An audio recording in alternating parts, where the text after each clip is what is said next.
พิ่มขึ้นประมาณ4%เมื่อเทียบกับช่วงเวลาเดียวกันของปีที่ผ่านมา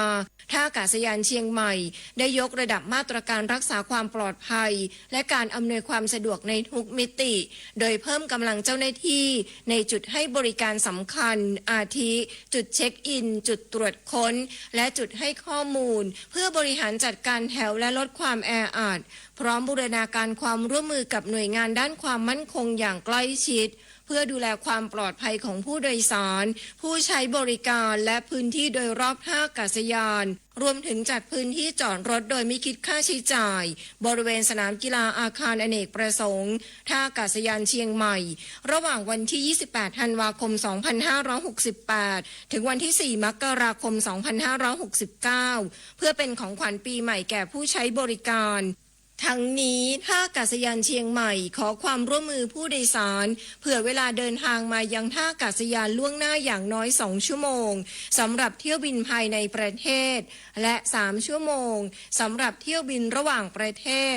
พิมลกันเดชาชัยทีมข่าวสวทเชียงใหม่รายงาน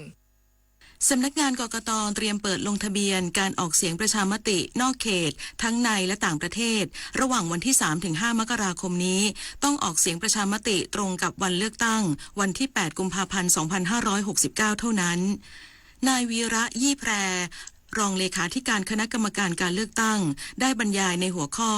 การมีส่วนร่วมของประชาชนและเผยแพร่ประชาสัมพันธ์การเลือกตั้งโดยขอให้สื่อมวลชนช่วยประชาสัมพันธ์เรื่องการออกเสียงประชามติซึ่งนายกรัฐมนตรีจะต้องประกาศให้ออกเสียงประชามติภายในวันที่ 2 มกราคม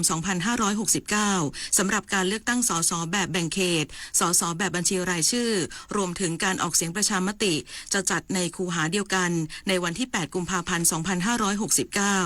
โดยการออกเสียงประชามติทั้งในและนอกราชอาณาจักรกกต.จะประกาศให้ลงทะเบียนนอกเขตภายในวันที่ 3-5 มกราคม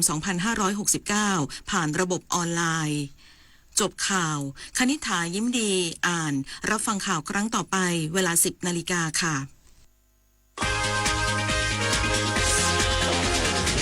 ติดตามข่าวที่นำเสนอไปแล้วได้ที่ www.thainews.prd.go.th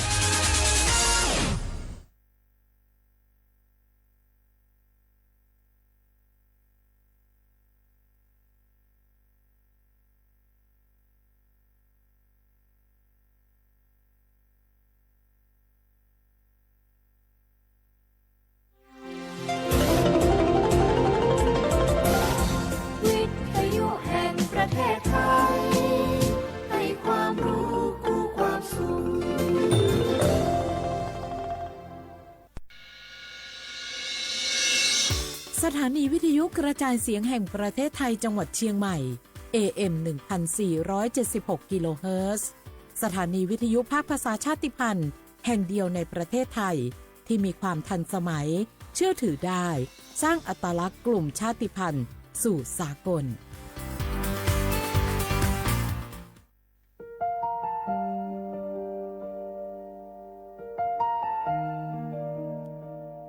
ขอน้อมเกล้าถวายอาลัย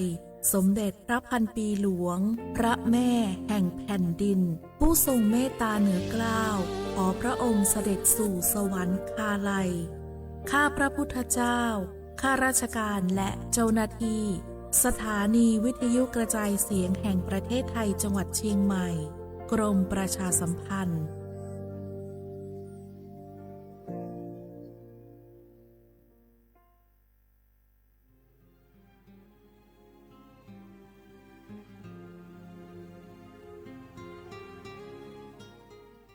This is a moment of profound grief for the Kingdom of Thailand.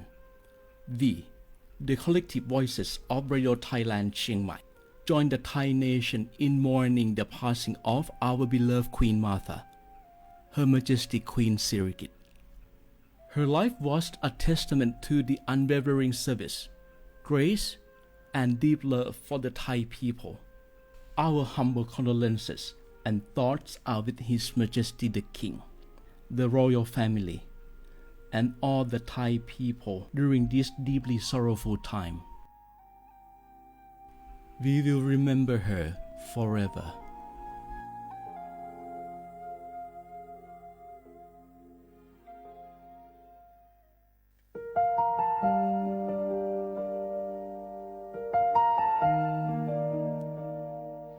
น้อมเกล้าวถวายอาลัย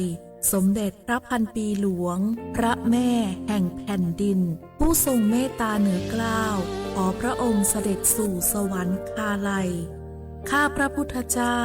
ข้าราชการและเจ้าหน้าที่สถานีวิทยุกระจายเสียงแห่งประเทศไทยจังหวัดเชียงใหม่กรมประชาสัมพันธ์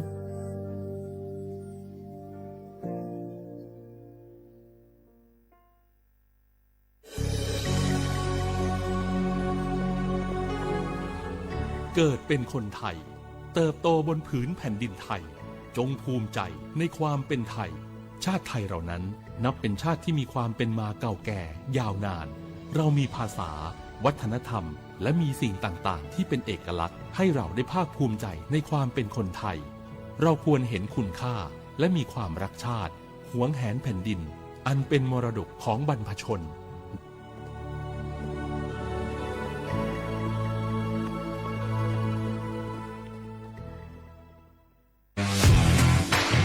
รัฐบาลไทยประกาศสงครามสแกมเมอร์รัฐบาลจึงได้ประกาศสงครามกับสแกมเมอร์ในฐานะที่สแกมเมอร์เป็นวาระแห่งชาติและในวันนี้ผมก็ได้ใช้โอกาสนี้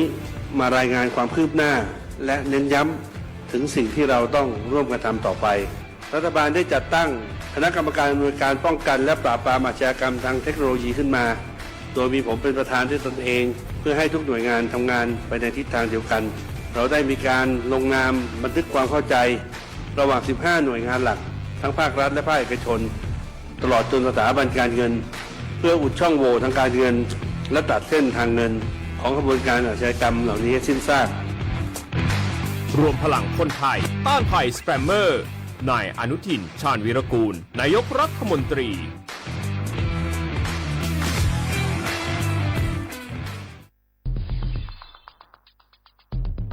แค่ 3 ปีความเสียหายจากอาชญากรรมไซเบอร์ของคนไทยพุ่งทะลุถึง 94,000 ล้านบาทหรือเฉลี่ยปีละ 30,000 ล้านบาททุก1ชั่วโมงเราเสียเงินกว่า 3.4 ล้านบาทให้กับมิจฉาชีพออนไลน์โจรไม่เห็นใจคนอาชีพไหนอายุเท่าไหร่สถานะทางการเงินแบบใดหมอพ่อค้านักธุรกิจนักเรียนแม่บ้านข้าราชการเกษียณทุกคนตกเป็นเหยื่อได้เสมอและวันหนึ่งอาจเป็นคุณหรือคนที่คุณรักเพราะจุดอ่อนร่วมของเหยื่อคือความเร่งรีบขาดสติหรือแม้แต่บางครั้งก็เกิดความโลภจนเกินไปอย่าปล่อยให้การกดคลิกเดียวลิงก์เดียวทำให้โจรยิ้มกว้างวันนี้ถึงเวลาแล้วที่คนไทยทุกคนจะต้องร่วมมือกันสร้างภูมิคุ้มกันอาชญากรรมไซเบอร์ช่วยกันหยุดก่อนที่ภัยไซเบอร์จะทำให้คนที่คุณรักและตัวคุณเองกลายเป็นเหยื่อ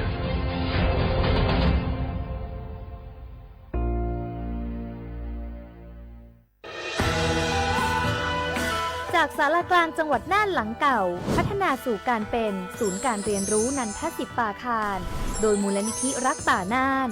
นับเป็นพระมหากรุณาธิคุณที่สมเด็จพระกนิษฐาธิราชเจ้ากรมสมเด็จพระเทพรัตนราชสุดาสยามบรมราชกุมารีได้พระราชทานนามนันทศิษย์ป่าคารอันหมายถึงอาคารแห่งความรู้ทุกแขนงของจังหวัดน่านภายในประกอบด้วยห้องนิทรรศการเฉลิมพระเกียรติรัชกาลที่ 9 แสดงพระราชประวัติและพระราชกรณียกิจของพระผู้ทรงเป็นพลังแห่งแผ่นดินและต้นแบบของความเพียรรถพระที่นั่งอนุสรณ์แห่งการเสด็จเยี่ยมราษฎรในถิ่นทุรกันดารทั่วทุกภูมิภาคของไทยพิพิธภัณฑ์ศาลากลางจังหวัดน่านความทรงจำของอาคารหลังเก่าและการอนุรักษ์สิ่งสำคัญของเมืองน่านเทคโนโลยีกับมนุษย์จุดประกายความคิดสร้างสรรค์สู่การสร้างนวัตกรรมในอนาคตน่านซิมูเลชันแนวทางจัดการขยะที่ยั่งยืนเพื่อตระหนักถึงผลกระทบต่อสังคมเศรษฐกิจและสิ่งแวดล้อมห้องสมบัติน่านย้อนรอยสู่อดีตและความรุ่งเรืองของนครน่านผ่านเงินตราเครื่องเงินและผ้าทองเปิดให้เข้าชมฟรีไม่มีค่าใช้จ่ายตั้งแต่เวลา 9 นาฬิกาถึง 17 นาฬิกาหยุดทุกวันจันทร์และวันนักขัตฤกษ์มาร่วมอนุรักษ์สืบสานสร้างสรรค์ศิลปะวัฒนธรรมและวิทยาศาสตร์ของเมืองน่านคุณค่าที่น่าภาคภูมิใจ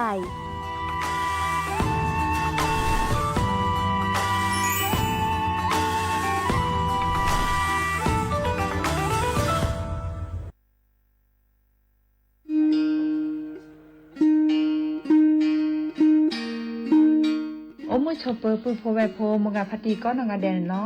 ta ni nyai ni chike hete ke ne ta ki taklo ni ve le ta ki taklo ta ke chot le ta cha hi le su o tho bo li le ba ba su o che lo miปราเลออาโจกมอโอเลออสุอสิทธิบัตรทองหรือสิทธิ30 บาทนี้มิโลบาทชอตแลสูออตชาฮิเลออาซอชอตแลเซตนี่เนแต่อานเกลุยลาบาเฟชอตแลเลอกสูออตชาฮิซอนี้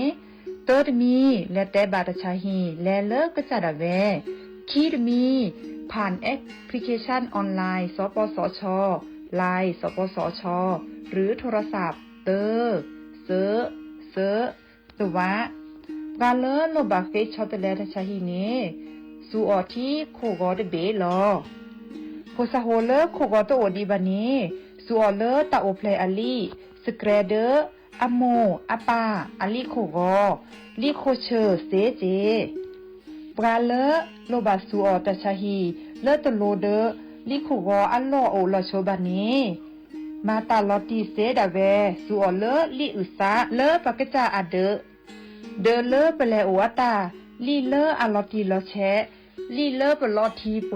เปลอมอูเปนี่ลอ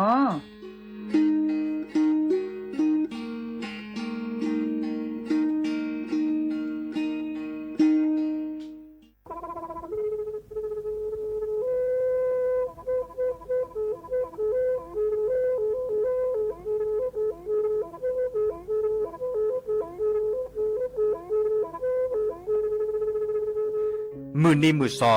เลอะวันที่29ตุลาคมนี่คิกระโทแซกซาคือชิญิและปุขินเนาะปาแก้คนน่ะมีเวลาเลือกคณะรัฐมนตรีดอเวดา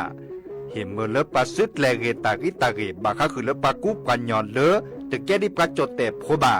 เฮโอเลทีละก่อเฮโอเลก่อจดแต่พาสิลีแต่จากคอนเลที่ก่อตามลอบพิกะอากเวลอเวดาเลมาตรา17แห่งพระราชบัญญัติคนเข้าเมืองพศ2522ดิสอบการเลเฮลเลกอจเตซีลีขอในบลานเนเนเมบาซาเลกเชลิเชจาและขีเนอแควเลอบากิบาเกเลนกแกทอปาจเตโพเนเนเลเซตจากคอเลที่ก่ออาตามลอบพิกะอาเฮนแควปากอเลมาตรา7ทวิแห่งพระราชบัญญัติสัญชาติพศ2508ดินาโคเนตากาเลเฮโอเลกอจเตวีลิจาโตดิบาตะเก็บกจเตโพดิบาบาชาแฮอุเพลโพนโพเสตผ่านเนเกเคแกเลปากอไวดาสัญชาติไทยคอมยูเลเก็บกจเตโพเสแลอจาสิกบาตลอติลอแชเลเวบอกอติต่อขอและกอดาสำนักบริหารการทะเบียนกรมการปกครองมิเตเมบาเลตากาโอเลเวกาเขื่อนตาและเชิดทอนลีนจ่าแพ้เลตลอดตัดและอำเภอเลื่อนก็จากอุดรเนตาเชิดตอนเลือปัดดุวับกาตาพิษต่ำมาในเวลาราชการอัตเตเวดาดินเนาะ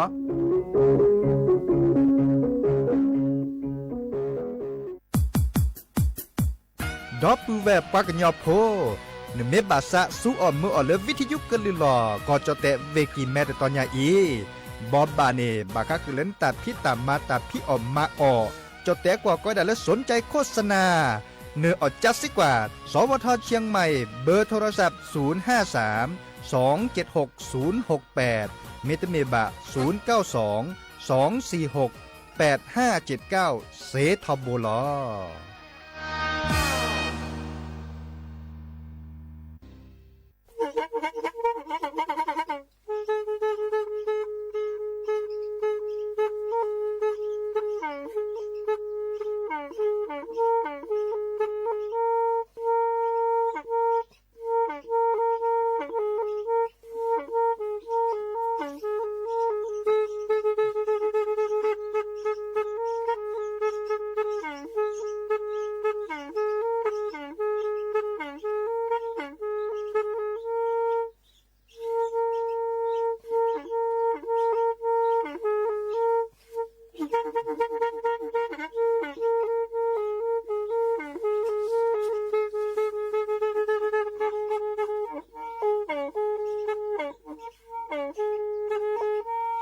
แพอี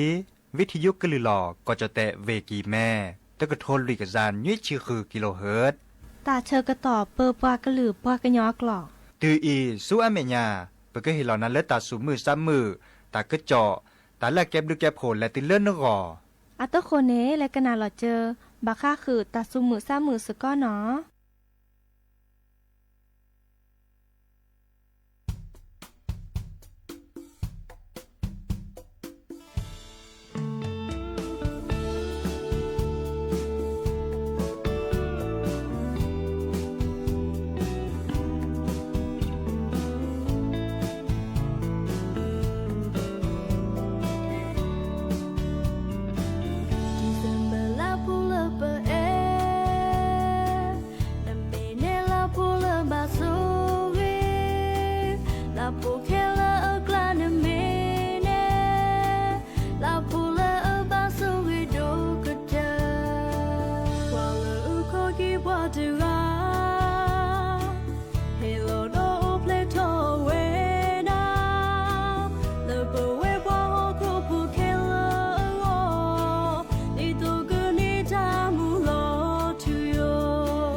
เดออมิโชเปิดดอปูแวมุราพัติพืพีโรมอสกอปราโดกันนาตาโพปกวาดอตาโพเปิดปรากลือปรากญอกอกาเนาะตาชกตอมือรอคอควินนารีและตุเลอนาริเตชีแฮตุกลซับแพลตลอดตัดและเรดิโอไทยแลนด์เชียงใหม่แต่ตอนนี้เดอยาดิเจเสมอเนาะจอสับปิเสมอเฉลิมสิริวงชัยเกลซาโรมอสกอเคยดูกันนาตาสมุซ้ำมือตาสวิซาเชอโลบาตัวดูตัวโจปราดโทรศัพท์แฮคอเซเจเนาะเบอร์โทรศัพท์053-276-007วะแซเซคีนุยคือวะวะนุยตัดนิยายมือนี้มือซอวันที่24เนาะวันที่24ธันวาคมนี่คิกโทเซกซาคือชีเคาะ เลิกรอเด้อเนาะเลิกรอในวันที่25อันโลลซาเลอร์ปะก็เลยเครียวแผลเนาะคริสต์มาสดินาโคนี่เด้อตาตลันยาอีอาริกิเลยจะแปลตาสวียนตาบาคาคือเลยประตูลอกคอเชอตาเชื่อตอนเลยเครียวแผลเนาะกันเลยเวลาตือเลิกว่าแค่ตะว่าแต่นี่คินี่ส่วนแม่ยาปาดิเนาะโอชูเทเลจกาดับปูเวเฮโตกอลซาเพลตลอดตัดและวิทยุก็ลือหลอกก็จะเตเวกิแมสวทเชียงใหม่แต่ตอนใหญ่ขนาดเลย AM ตะก็ทนรีกจานยุ้ยชิคือกิโลเฮิรตซ์เมกขนาดดอลเลอร์เรดิโอเลอร์ FM 103.50 เมกะเฮิรตซ์เมกเซเจเนาะ FM 104.25 เมกะเฮิรตซ์เซเจดูสวอลเลอร์อำเภอลีเวลำพูนเนาะดับปูเวตะกาเลอร์เรดาโทรศัพท์มือถือเนาะดิซอลเลอร์เรดาอินเทอร์เน็ตอันเนี้ยมูดกว่าดอกกันเลยออนไลน์ดอกเลอจะติ๊กตอกกับปูเดจะปลาพลาลาเจาะเนาะจะติ๊กตอกกับปูเนี่ยและแกเราซาโกมอสกอดยาเซเนาะเขาได้เลย Facebook กับปูจะแชร์เจเนาะเลยจะตาจะมาจะมีแล้วเสมอในเราเนี่ยแหละเวลาลิจดแต่เนี่ยโอ้เนาะเขาได้เลยเพจสวทเชียงใหม่ AM 1476กิโลเฮิรตซ์เนาะนั่นแหละคือกว่าไซละนั่นไม่บาซาเคยโดกันนาแต่ตัวโดตัวจุลอซาได้ประเชื่อว่าเราซาแต่เชื่อก็ต่อเล่นนิดถอดซ้อนลัดถอดซ้อนได้เกวเราแต่ก็ตัวเกวกดไลค์กดแชร์เนาะแต่ทีนี้ยายจุดก็เทกับต่อผ่ากันนะแต่ก็จบบาค่าคือเลออีคาเนอาเกตพิตัมมาเลอเยสาอัตพิตัมมาเนาะดิซอเลปะกอจดแต่กว่าเนี่ยก็ได้เลยสำนักงานตำรวจแห่งชาติเนาะปรับพลาแต่ก็จบบาค่าคือเลอแต่เวลาเดียตพิตัมมาอุดรค่ะข้อกว่าเทรลเลอร์ปาสิโพคอโพเดินหลอนดาดิซอเลตัดเชื่อก็ต่อเลอดิซอบากกะเฮเปเดออันตาโอเลคุลเวปูหมอโอเลคุลเวปู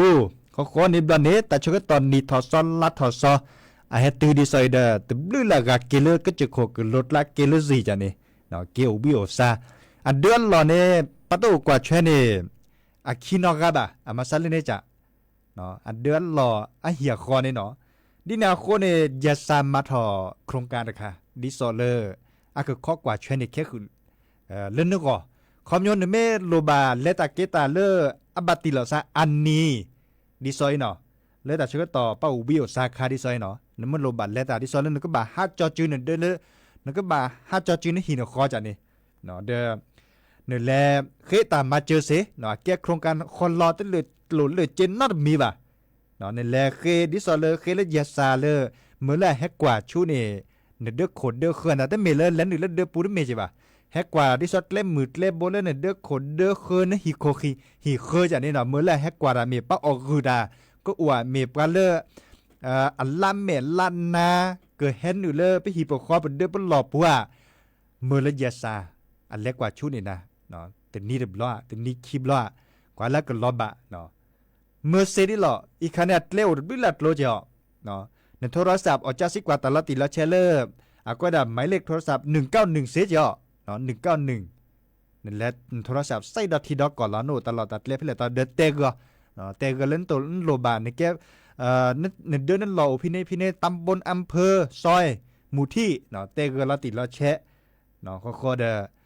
มือนี้มือซอพี่เหล่านี้หล่อเล่นนักเมยาซาแฮกว่าบางครั้งคือเล่นเดินนั่นหล่อเด็กคนเด็กเคยเนี่ยแต่นี่แบบแฮปเป็นลาหล่อเดินเตสินยาเกลือเนาะโทรศัพท์เล่น191เสียเจเวลาราคาก็ได้เลยแอปพลิเคชันเนาะแอปพลิเคชันเนี่ยปะยอมเมื่อย่ออีกคันเนี่ยเมื่อแล้วโทรศัพท์มือถือปุ่นติดละชุลมีชุลศักดิ์เวลาตลอดตัดเล่นเด็กคนเด็กเคยบ้านเลขที่ในเหี่ยคอเนี่ยเด้อมีได้หล่อหมู่บ้านตลอดจ้ะนี่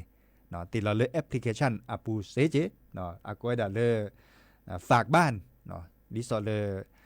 4G เนาะนี่คันนั้นแหละคือกว่าเลยแอปพลิเคชันเนี่ยโอเจเนาะไม่ได้มีบัตรแล้วเวลาเลือก Google อาปูนแหละคือกว่าเนี่ยเอาโอเนาะแหละคือกว่าเลยแอปพลิเคชันบางครั้งคือเลยนึกว่ามือยาซาแฮกกว่าเทรนเนี่ยเด้อจ้ะนี่ข้อดเอาดอคาดอเลอร์นึกจะเล่นในเล่นนึกจะเสียเจาะเปิดได้ดอกกว่านี่หินข้อเนี่ยเดินนั่นหล่อโอบุตามมาหล่อแล้วยาซาตามมาหล่อเนาะแล้วสถานีตำรวจนี่เนาะนั่นแหละเอาบุพี่แหละตลอดเดินแหละเนาะแล้วเขาว่าติดลาดออกจากสิกว่าตลอดติดแล้วแชะเนาะมันหล่อลอติดแล้วแชะแต่เนี่ยไม่เกลสิแล้วคอบเราเดินเนี่ยรอนะฮะจอจืนเดินนั่นหล่อนแต่เดินแต่บัดเตลตาสูมือซ้ำมือเด้อโกถอตาบาโยซาอุตาเลอ ตาคือตาคอก็ล้อมมุล้อมมาได้ก็เจอล้อเนาะอีกคะแนนแกตาพี่ตามาเลอสำนักงานตำรวจแห่งชาติมาถอไว้ดาดิสเลแกเห็นมือป้าสิพกพดที่ดอกก่อนนี่ปะก็เลอตาสุมือซ้ำมือตาบายตาเจอล้อเนาะก็เลตาเกตาอันตาเดเลมือเกเกตบาบายซะตานอมีบาเยซักกว่าช่วยนี่มอปราเยอะเนาะมันจากแค่นี้บลานี่แต่ด้วยหลักการในดิสเลอักโลเจไม่โอเนาะโลเจไม่โอมูดาติเราเลตาแทดเดเนี่ยเนาะเด็กคนเด็กฮีเคแต่ชุดเนี่ยติถอดเลตาแทดเดบักก็เริ่มกล้องวงจรปิดจะเนี่ยเสียเนี่ยมาเลยแอปพลิเคชันอ่ะปูนึกกว่าชุดแล้วนึกก็จ่ามือถือปูเดเสียเนาะอันนี้คันย้อนเจเนี่ยปูรีตามมือซะตามกว่าซะเพื่อไปเลยตาแทดเดคันนี้ปูรีเซอดิสอลเลรีเววัสกูจะเนี่ยเนาะดิเนี่ยคนเนี่ยเกดเกลดบูราเจเลปลาเลไปเตรอกว่ามิโลบาก็จ่าไม่ต้องเล่นเดือดโลบากว่าก็เป็นเดือดเป็นหลอนตาเดนมาเลยแอปพลิเคชันแต่คันนี้เสียเจบาชาตัดเทเดอร์เลือกกล้องวงจรแต่คันนี้ก็เบาเนาะอีกคันเดเปิดเฮเตกูดับปูแวมือกับพาร์ตี้เนาะแค่เลยแค่เจอกว่าเลยปืนพบแบบพกกันย้อนหนึ่งที่จ๋าเรามีไว้ได้เลยดีปลากูปลาหยอปลาก็หรือปลากันยอปลาเลือกอุลก็เจอโคกรถลักแค่นี้ละแฮปปี้ตามาตาแล้วคุณเลือกเวปูวีเดอร์อัดเดือดหล่อเปรตเดือดเปรตหล่อตาแล้วคุณเลือกเวปูราดเจเนาะมาซาลีนี่ระเดอมือนี้มือซ้อวิธีใช้ตามหมกเกสาเลสิเกี่ยวเกหมกเกี่ยวเกปาพูพิเลคิเลเปลเนาะเกเลไปฮิลอลีจากนี้เด้อเนื้อส่วนเมื่อเลยยาสามเมื่อเลยเฮกว่าเทรนนิ่งแค่คือตาเดสิเนาะอัตเลือดหลุดเลยจีนอมีป่ะเนาะคนล้อละแค่เลยแค่เชบางครั้งคือเลือดตากระจอยาสาอัตพิตามาโอ้ยดะเพื่อนนี่เนาะเลกิดอลเลอร์ตาสวิเนาะตาสวิเลอร์ดับเบิลเว็บปาคริปโพอัตตาแต่โจดเนาะก็น่าสกอดเอาเดียวก็ดีเนาะตาสวิเลอร์จะก็เทกันต่อพะเนาะก็แลก็น่าสกอดกว่าสู้อเมญญาปาเนาะ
กเตอลินเนาะตาสวิเลคริโอแพลนี่เหรอเดเลมุขอดับแวโลอำเภอแม่วางเนาะตัวโดดตัวโจปราเจเนาะเมื่อเลยเป็นแล้วเฮาอันนี้เหรอและฮาโอและมาลามากปอบาคะคือเลคริโอแพลเนาะแพเลตลอดตัดเลสหิสาคอเนาะมุขอพัตตินรงป่าเนี่ยเตนี่ยาเตเวดาเลซัจีเนสมัททอจิเนาะเลตลอดตัดเลปกรเลบ้านห้วยตองเนาะห้วยตองเลเชิดท่ามือนี้มือซออาสักมัททอไว้ดาเนพี่มือคืนนี้มือยุ่ยนีใครอ่ะเนาะมือคืนนี้มือยุ่ยนีวันที่28อ่ะเราก็เตเวดาดินี่มือคืนนี้เนแต่พี่แต่มาเริ่มมือฮัลลอได้โอเลตาบางคนเริ่มมาลามากปอตาสุมือซ้ำมือเนาะแพ้เลหิเลคอแต่เชื่อต่อเลเครียวแผลคาข้อในบลาเนเลกอคอมือยุ่ยนี่มืออบุยนี่เนาะเดี๋ยวก็หรืออเมอที่สกอบาสกิบาสกออาจารย์นี่ก็เนาะมือกับพัตติปือพบแบบโพเลเก็บกันโดกันนาตาโพเดเซนอทอบาปกันเนาะมือเลเป็นเลเฮาเอาไว้พัตติลาจามาหาแต่นี้โทรศัพท์ยาเจเตวดาสักเลเล่นนิดเลตอเลเตวดามาหาปากก็เล่นตะเลซาพี่นอกกี่ดอกตั้งนี่เป็นนอกเกครับอ่ะเนาะเลอำเภอเล่นในปานี่เลแม่แตงปานี่เตวดาเลตำบลป่าแปะเนาะปาจีปาคอมมีดอจาริจาเละแบบนี้เตวดาจะซาพี่นอกกี่ดอกบาชาเดอดิเลดิลอเนาะแต่พี่ตามาอุทอปูเกตตอกีแต่เชื่อต่อเม็ดคลืมไม่เซมบาไปแต่เรากว่าเลเปจีปคอไม่ได้เนมาดีแต่นิญาอีบาเนาะแลปะก็แลฮัลโหลคนละแกแลฮักกว่าและเฮามือกับพัตติและกะเคอจีเซเนาะและกะเคอจีและโอกีโอก็และสิญญาลอซาเนาะและเชเกเชวาลอซาดะเชื่อต่อและนี่ถอซอลัดถอซอเนาะเกตาเอตากุยเลอโลโดเนาะดินาโคนี่เดเอาอาปูอาตอนเนาะคริสต์มาสอเวตนีดับเวทโทรศัพท์ยาเมื่อเตจะเลตเลจะตัวนี้เนาะเจ็บบ้าเนาะแต่บลูละกะตัวนี้ล่ะเนาะเดดินาโคนี่เดไปสุคือซาคือดาเลนเซนอทอบะเลปะในเฮตาโลโดเปเตเนเลนะเกบะเตกุปะนี่เดอะคอมโยเลในเฮตาโลโดหมอในเฮตาโลโดเลปะผู้ก่อได้ไปซักคือดาลิเนาะดินาโคนี่เชเกเชวาจนะตุลอคอเชนี่ทอซอลาทอซอคริสต์มาสเลตามบิมือซาเพียโคก็กะเนาะเดโอดาเลบางครั้งคือเตาฉูดเลชิกเกระเนาะเตาฉูดเลเลตาเกิดค่ะอาตาเชื่อต่อก็สีสระจิแล้วคือในตะกุบากุเซเลบางก็ได้กระทรวงสาธารณสุขเนาะเลปรับทะลอตะกุบากุเซบางครั้งคือเลตาเต้ปหล่อคือปือโพแบบโพเลตาเกิดค่ะเราเชื่อต่อตาชุดตาชาในแฮปเปิลอามีอาจะเนาะอาเตเวดาเตอร์มีเนี่ยบางครั้งคือตาบัดมือเนาะตาบัดมือเนี่ยลอตีเลอาการในจีตปูบ่ะเนาะจีตปูบ่ะเดบากว่าเชลตาโอชูดเลกเรเจเนาะเมบัดเหมือนตาเดกาเบนะเดกาเบทักโคลหน้ากากอนามัยซึ่งเห็นเมื่อเลปากุปากะแชนตาเล็บพลอบาเลปากาคือเล็บบัดที่บัดโตเดปากาคือมีวดาแต่บัดมือจ่าเนี่ยบัดจ้าหล่อซะหมออาเกตาชาลาบัดจ้าหล่อซะเสเนาะคีมิตมีบาก็คือเลอาก็เวดาปันโลเคจอเคจ้ะเนี่ยเนาะโลเคจอเคขณะที่เมตาชาบะมาจากเกตาติตาหรือว่าสัวเมื่อเต่ามูแพ้เลยแต่เชื่อต่อตาเกิดค่ะเนาะดินาโคเนี่ยตากาเลโลเคจอเคเบปั๊บเบบักกูจ้ะเนี่ยเคเกเนาะนึกก็บ่าสัวเมื่อเลอาก็ดากสีเลยแบบแปรปั๊บเบบัลโลบัสจอนดาปะก็ครีมเนี่ยปะก็เลยก็สีเมปะก็ตาเละตะคันนี่ปะก็หยอปะก็เลยจะเละเนาะอาแกครีมอ่ะครีมเนี่ยความยาวแกอันที่สองก็สีเนาะแปรปัลโลปัสจอนตาเดอเนแปรนเบนเกลือตาเนตะแคบภาพอ่ะเนาะอันนี้เนี่ยเนมีแปรทบเนี่ยเดอเนเบนเกลือแต่ภาพอ่ะบากาเบกอัดแปรเวเนี่ยอัดกว่าช่วยคิมุนเนาะแต่แปรเววีตาเดนิบลอเบกแต่มือแต่พาดาปุ่นหล่อปุ่นเตถอดอาตาชากูโกเฮเนาะทักโคเบดิเนี่ยเจเนาะทักโคเบแค่ผ้าตาเดบักว่าเชลอเรดเจเนาะอาเตเวดาดิเนี่ยตาคิมีเนี่ยเสื้อมีแต่มีเนาะบาคาคือเลตาเรือค่ะอาตาเชื้อต่อก็ได้ตาชามาหาก็ได้จะมีป่าก็เลยตัดถอดทะเนาะ ก้อยดาดีนี่ปากยอกก้อยดาตัดชาและตัดถอดทะไปบ่ได้สิญญาณขอปากยอกก้อยดาเลยจัดแล่เนาะไม่มีรถโซกว่าก้อยดาเลิกอิสุกิไสเนาะอิสุกิไสเดคันเดแกตัดชาคาเลปันลดดีทอปะปุลลปุเตทอดิสลอกะปะเวโพซุยจ้ะเนาะปุลลปุเตเนลซาดีทอเวโพซุยวิโลโกเราอุดาเจบากาโลโกซอโกตัญญาเกซาเนาะเวโพซุยเลปะเบบะเกนะทอไว้ดาสกือปันโลปะจอนตาเนาะดิซออิสุอิไสเนาะก้อยดาดิเนปักญอตาเนอะเตระตัดถอดทะเนาะอินะบะจ้าเราทาเสยาตาชาคาเนนึกก็แบบหล่อจะตะกึกคาเนปั๊บบาไปด่าแกเจเนาะดินาโคนี่เดแฮเตกึปือพอแบบดิซอเลก็เนี่ยสิญญาตัดเสด็จไผปราเลไม่บาแต่ชุดอาชาเลอิสุสายบาโอจอเจียโกมอสกอเนาะเราชอบแบบเลปะโพสาดิซอเนาะโพสาโฮไม่บาไปโพสาชีเนาะแบบเมื่อเราเจอเอาก็ต่อตาเลแลเลโจอันตาบาเราจะเลเดเลหล่อเนาะสิที่เห็นเมื่อเลบาจ้าเราซาเดโกมอสกอบะเนาะอีกคันเนี่ยเปิดเฮเตกึดับเวมือกับพัตตีเนาะแค่เลยแค่ช่วยโอเวดาเปลี่ยนนี้เหรอบางครั้งคือตะกุบากุเซเนาะเดจะชั่วโมงเลยจะก็แปลกอีดอตาสวีเลยเครียวแผลเตะเพลเนาะข้อในบอลเนี่ยไม่ก็เตอแค่ข้อเพื่อกินแล้วหรือแล้วทาตาตีตาเชื่อต่อเลยเนาะมอนโก้ชวดเพลย์แบบมือซับคีจิบลิจิบโคดับเวก็ปูก็ต่อเนาะเฟซบุ๊กกับปูเมเกเฮตโดตัวจบกับอากาเจเนาะซื้อทอตะเกียร์กอลเจบาเนาะดินาโคนี่ดัตตาบิตับโคแค่มาหาคืนนารีตีนินารีแฮกเกโตกอลดอซาเดียดีเจเสมอเฉลิมสิริวงชัยเนาะแลกดอลเลอร์ตาสวิเครียวเพลเนาะเดตับลึกก็กะเบมือซับคีเนาะ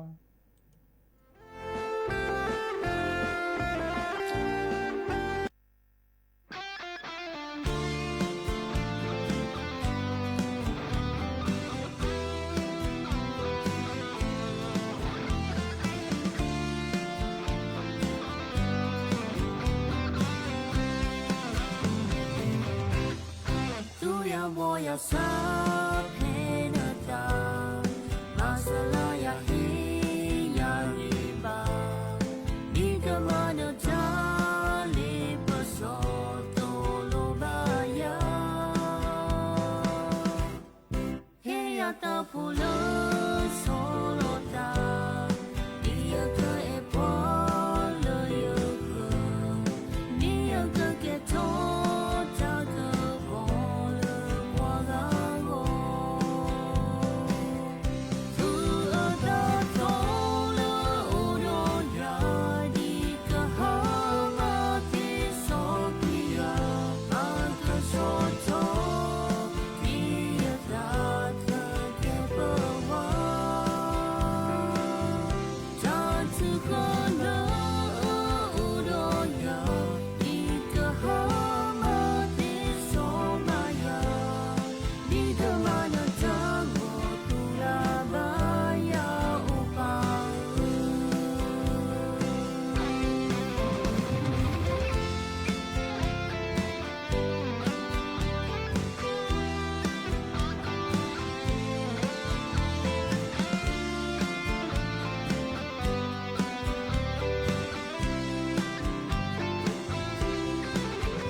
我要撒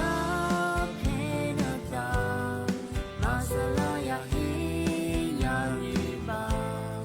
你干嘛呢？家里不说多罗巴呀，嘿呀大普勒索罗达，你要个一波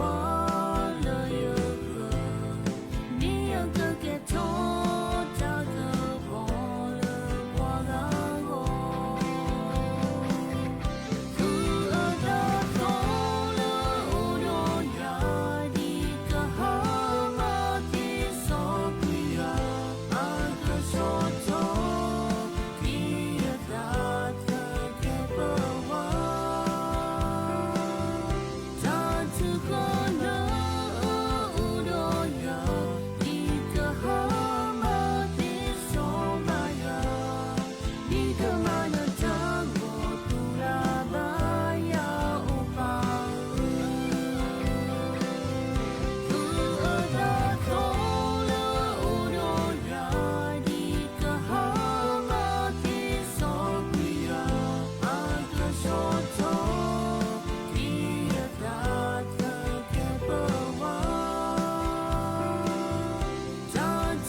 มือนี่คีชิคีเตเลเนาะ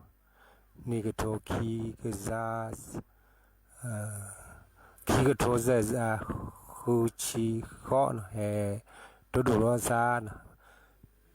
พนุสนุอพีเจ้าวาพีเลสปุสมิกเลแม่วางเนาะเลเวกิแม่เป็นเนี่ยเขาก็น่าดอพีคีก็อุทาสิกิสิก่อนเนาะพันละพี่โอ้มอ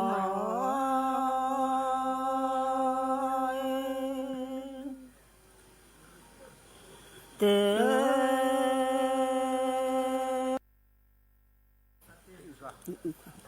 โอ้มอ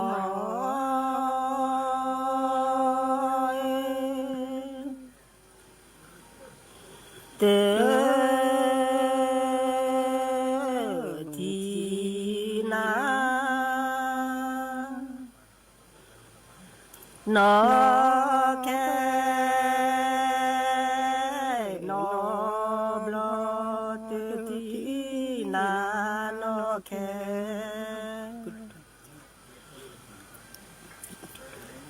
นอบลอที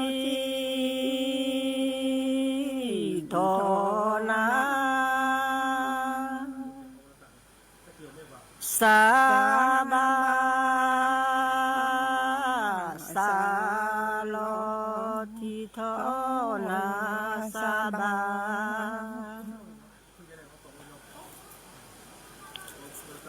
สาลอที่เกโมโพเกจูเนติเกโมโพเกจูเนเต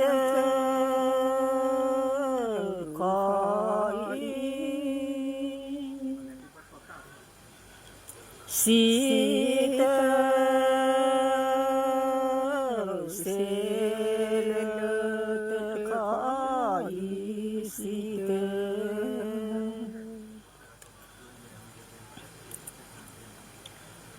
เซ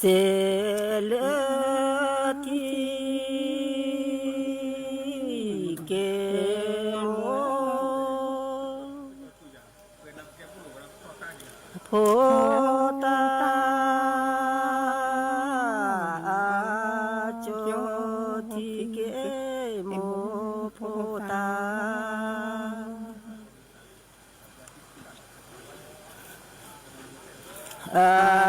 โจเกลือจาดอโทพอโมกลือจาดอโท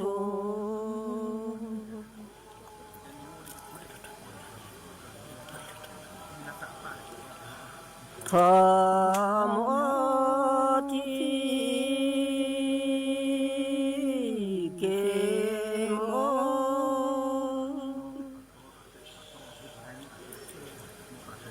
โพตาเดทิเกโมโพตา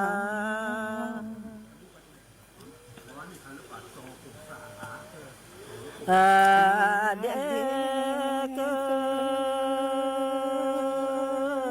ลูจา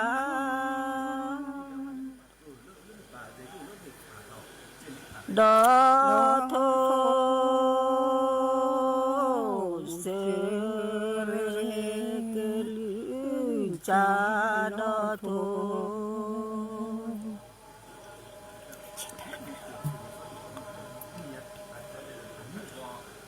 โอ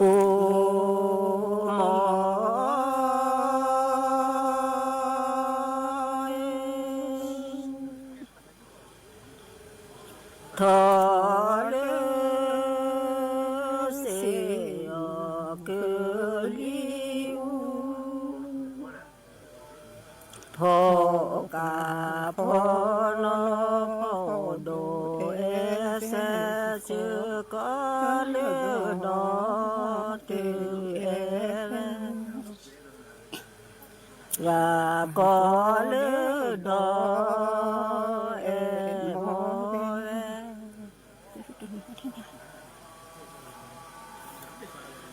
ทีเกโมโพตาลอเปติเกโมโพตา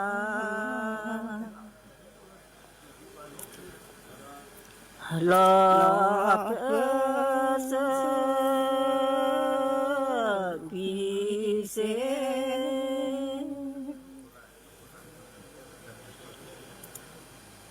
เสปีเดเชเสปีเสปี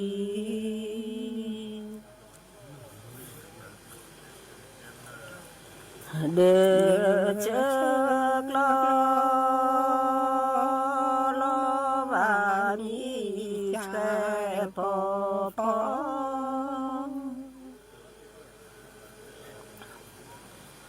ตือแกเลเซจอจอดอมือแกเลเซมูดอLetto sembando ciò con la tutto.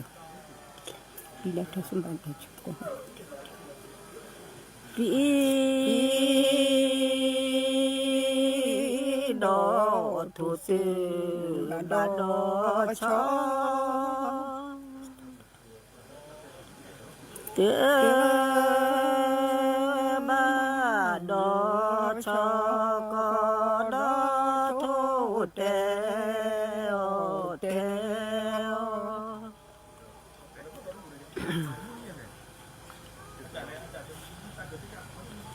đo bù ve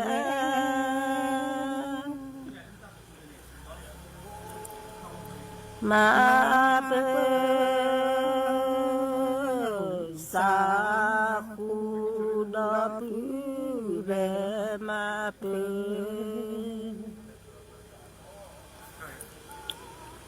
sa khu ba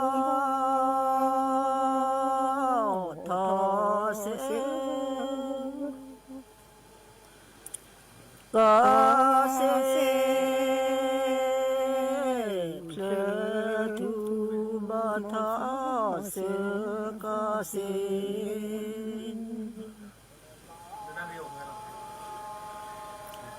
plơ thu mê tê mê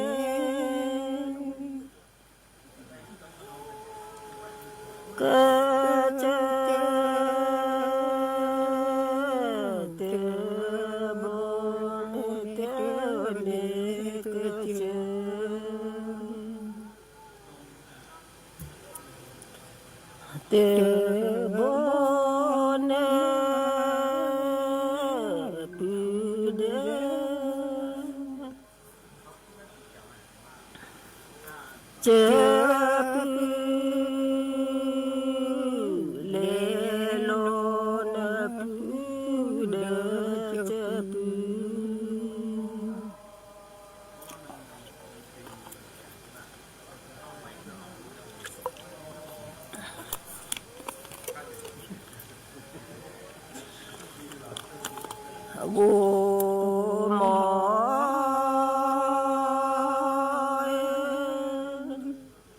Siapa kok belinya kita?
รู้เร็วรู้จริงเกาะติดทุกสถานการณ์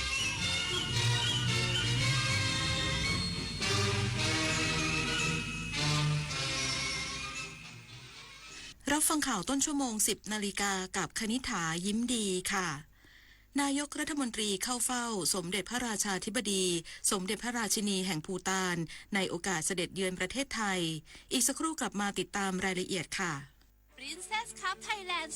2025 กลับมาสร้างความประทับใจอีกครั้งภายใต้พระปณิธานในสมเด็จพระเจ้าลูกเธอเจ้าฟ้าสิริวัณวรีนารีรัตนราชกัญญาเพื่อยกระดับกีฬาขี่ม้าไทยสู่มาตรฐานสากลพิเศษสำหรับคนรักสุนัขและนิทรรศการสุดประณีตเพลินกับคิดโซนอิ่มอร่อยจากฟู้ดทรัค 22-28 ธันวาคมนี้ณสนามขี่ม้ากองพลทหารม้าที่ 2 รักษาพระองค์สนามเป้ากรุงเทพเมาไม่ขับง่วงไม่ขับไม่ขับรถเร็วคาดเข็มขัดนิรภัยทุกครั้งเมื่อขับรถยนต์สวมหมวกนิรภัยทุกครั้งเมื่อขับรถจักรยานยนต์ไม่ใช้โทรศัพท์มือถือขณะขับรถตรวจเช็คสภาพรถก่อนสตาร์ทที่สำคัญต้องไม่ประมาทและมีสติทุกครั้งขณะขับรถปีใหม่นี้ขับขี่ปลอดภัยเมืองไทยไร้อุบัติเหตุด้วยความปรารถนาดีจากสถานีวิทยุกระจายเสียงแห่งประเทศไทยกรมประชาสัมพันธ์แสนอาลัยสมเด็จพระพันปีหลวงไทยทั้งปวงหมองหม่นก่นร่ำให้พระผู้เสด็จสู่ฟ้าสวรรคาลัยแนบดวงใจตามพระบาททุกชาติภพปวงประชาน้อมสำนึกในพระมหากรุณาธิคุณเป็นล้นพ้นอันหาที่สุดมิได้ข้าพระพุทธเจ้าคณะผู้บริหารข้าราชการและเจ้าหน้าที่สถานีวิทยุกระจายเสียงแห่งประเทศไทยกรมประชาสัมพันธ์คุณได้สิทธิ์กู้เงิน 300,000 บาทหากสนใจคลิกลิงก์นี้ได้เลยอย่าคลิกเด็ดขาดงานพาร์ทไทม์ออนไลน์งาน